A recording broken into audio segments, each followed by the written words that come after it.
This month's free game is Conquered Kingdoms, an early release from QQP. Except for its EGA graphics, this strategy game of castles and conquest has held up well since its release 2 years ago. The object of the game is to accumulate more victory points than your opponent in the allotted time span. To begin with, choose View Royalty from the main menu. This takes you to a screen where you can create a new player. Click on Create Player, choose a name for yourself, and hit Enter. Make sure your name is highlighted, then exit the menu. Next, start a new game. You can choose either Cascadia or Single Battle. Since we're just showing you the ropes here, choose Single Battle. Cascadia is a campaign game and is a bit more complicated. At the round table screen, you must choose a map. You can pick from fixed maps numbered 1 through 9 or choose a random map. We'll pick map number 5, the Scent of War, since it's one of the smallest maps and shortest scenarios. Click Start Game to bypass the fireplace screen. There's nothing you want to mess with there just yet. First thing first, pick starting cities. You can choose any 3 of the cities highlighted in blue. You should choose a combination of cities in good locations and cities with high point values.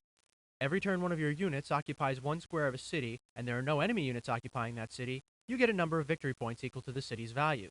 Starting with high-value cities will give you a head start on winning in the long run. Now you need to deploy your troops. For your first few games, try to stick with human units, then learn the strengths and weaknesses of the magical units once you've mastered the basics. Consult the manual for good descriptions of the different units and their capabilities. For now, make sure each city has at least 1 swordsman, 1 or 2 catapults, several archers, a few knights, and as many cavalry as you can afford. After you've deployed all your starting forces, it's time to act.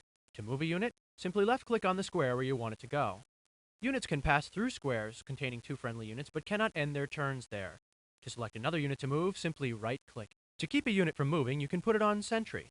A unit on sentry will not prompt you to move it until an enemy comes within 3 squares, or, if it is sitting on a resource, until that resource becomes yours permanently.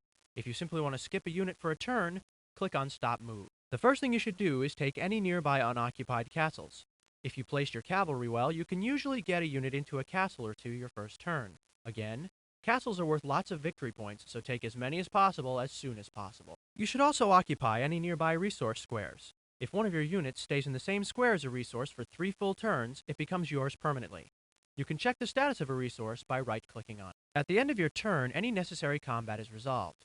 For pieces occupying the same squares, just click through them. For ranged attacks, click on the opponent you wish to target.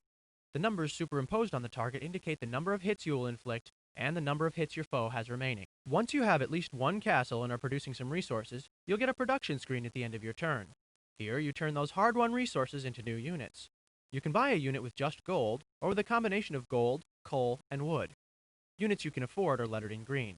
Click on the payment method of choice to buy a unit. On your next turn, you'll be given an opportunity to place the new unit in one of your castles. And that's it. Simple, right?